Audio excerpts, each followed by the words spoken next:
Attracting opportunities via online networking or maybe offline networking. So I'm going to cover both of them, as we know that you are someone who is looking for increasing the career and enhancing the career skills, or in fact looking for better opportunities.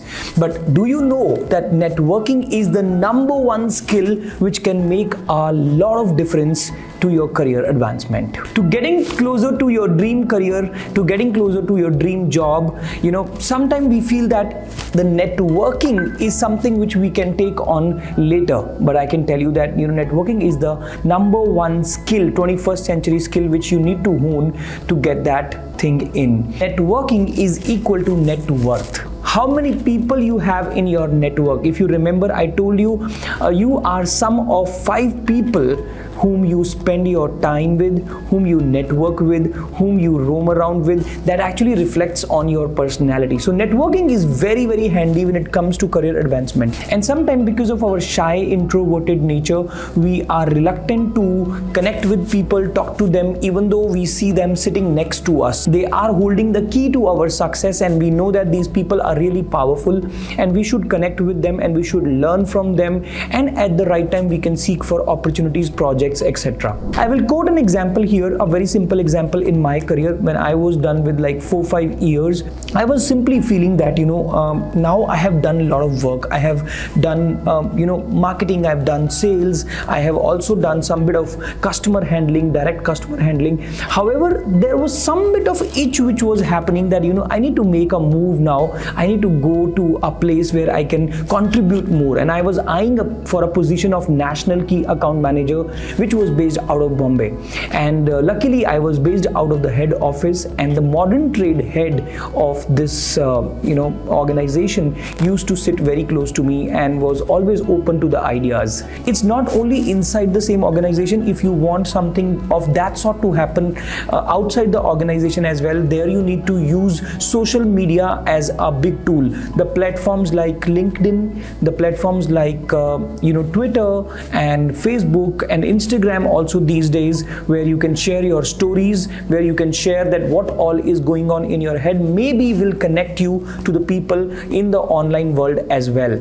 So overall, networking plays a very, very big role in your career advancement. That how do you need to network with people, what time you need to network with the people, and what are the ways of networking with the people. So we're gonna talk a lot more in detail about that. How did you struggle to network? Was there an opportunity which was low hanging and you never networked with the people close by you, and you just kind of shied away from that opportunity, from that person, and at the end of the day you missed on that important relationship and was not able to make it happen? Or it could be vice versa. You networked with someone, you got the opportunity, and you got the career move. In fact, sometimes people are looking for on-site opportunities, which can also be like happening through this important, vital 21st century skill called networking. Networking at office can be really handy and can really reap us a lot of benefits when it comes to garnering the opportunities inside there, especially for your career advancement, especially for the benefits you want to take inside the organization. I know that you love your organization, I know that you love the work culture there, but somewhere you are not able to find out the right opportunities which can help you advance in your career and get you closer to your dream role. Keeping that in mind, I'm going to share some great tips with you which will help you network inside the office. The first and the foremost is that you need to add a lot of value to the people in and around you. Once you have identified the people who can be playing a very big role in your career, in your life, you need to actually start adding value to them. You need to train them, you need to coach them. Whatever way you feel that you can add value to them, you should do that. In fact, you can find out the interest areas of those people, what excites them, what demotivates them, what motivates them. All that, if you have a clear idea about all those things, then you can probably start connecting with them thoroughly and make sure that you are building a great relationship and a great reputation with them. Tip number 2 is that not only it is your office colleagues or the environment or the bosses or the senior management, but it could be to do with your customers as well, the clients as well whom you handle. You know that this customer is getting big. You know that this client is really having a great environment, and one day you would like to be a part of that client, that environment, that office culture, that work culture.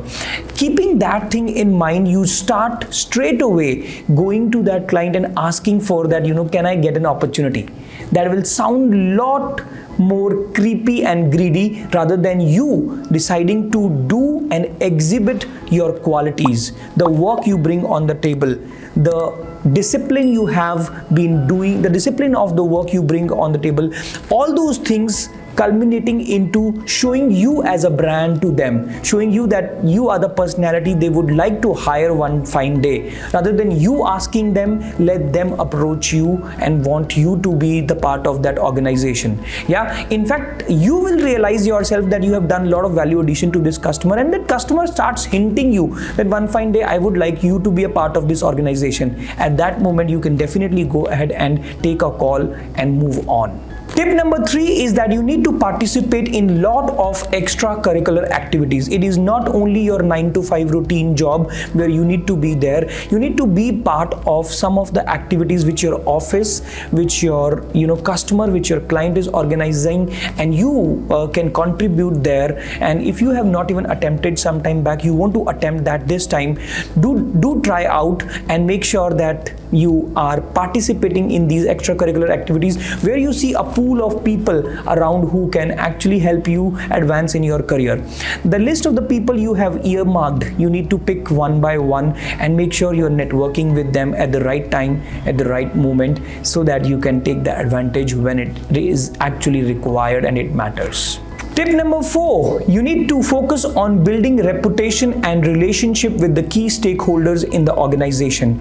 You know that this is the cross function, this is the cross department where you would like to work one fine day, but you're not putting some extra efforts or some extra things which you can produce and you can do for them. You're not working and focusing on that. If you start focusing on this and you start adding value to these people, you can actually build a great reputation and a relationship with these people.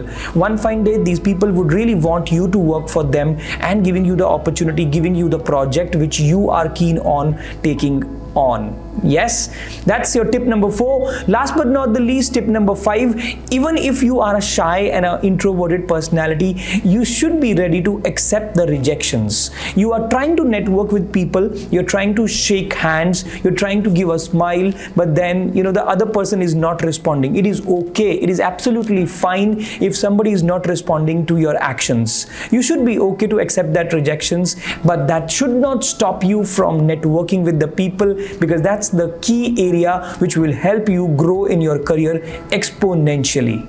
Look forward to hearing your thoughts. Look forward to hearing your comments that what exactly is happening to you when you are networking at office. Do you feel that this is something which is stopping you to network at office, or you have some ideas which you would like to share with me? Please drop down into the comments. So in the last lesson, we could figure out how we can network at the rate office. But how about if you are done with your current scheme of things and you don't see any more opportunities here in the same office, in the same organization, and you are very much keen to move out and explore more opportunities inside the industry, not only in the organization. So for that, we can tell you that the major opportunity is that we can actually start networking online. Inside the same organization, you are kind of meeting people, you are interacting with them, but outside the organization, the LinkedIn platform can play a very big role and help you network in the industry. So how do you start using social media platforms like LinkedIn to enhance your network and get the opportunities, right? So the number one thing which you need to do is that you need to identify the set of people whom you would like to interact with. You need to identify your target audience. The target audience could be talent acquisition managers. The target audience could be alumni from your previous organizations whom you would like to get in touch with.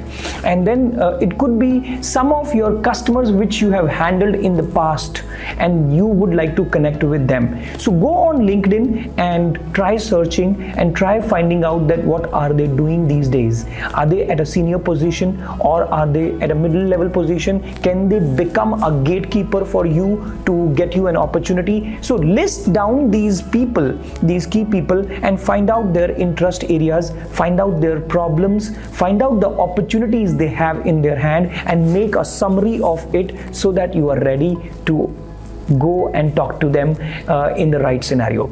So the list is ready, the opportunities are ready, the problems are ready. Now, after identifying your target audience as the number one step, number two is that you need to start writing content on LinkedIn related to those problems and the opportunities which you see. Now, once you have started sharing the content on LinkedIn and people have started watching you, especially these talent acquisition managers and the alumni and the top shot industry tycoons like CEOs, CTOs, you will be getting some of the messages on the content, and you need to further strengthen this relationship by sending them a DM. Now, please note this down. This step is very, very important. Why we have been doing the other two steps? Just to get this step on. First step was to finding out the audience. The second step was to connect them through the content. And now when the final step has arrived, you need to send a direct message to these people, inviting them for a physical or a Zoom meeting. When you meet them physically or on the Zoom, you need to be prepared with your elevator pitch.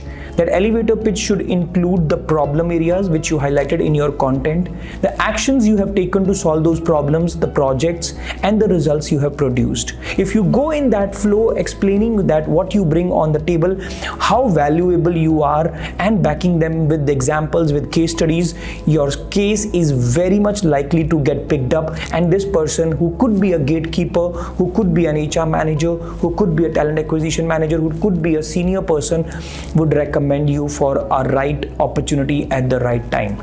Do not sound desperate even here at this stage. Do not sound needy and creepy. You just need to be bringing the value on the table, what you have already done by sharing the content pieces regularly.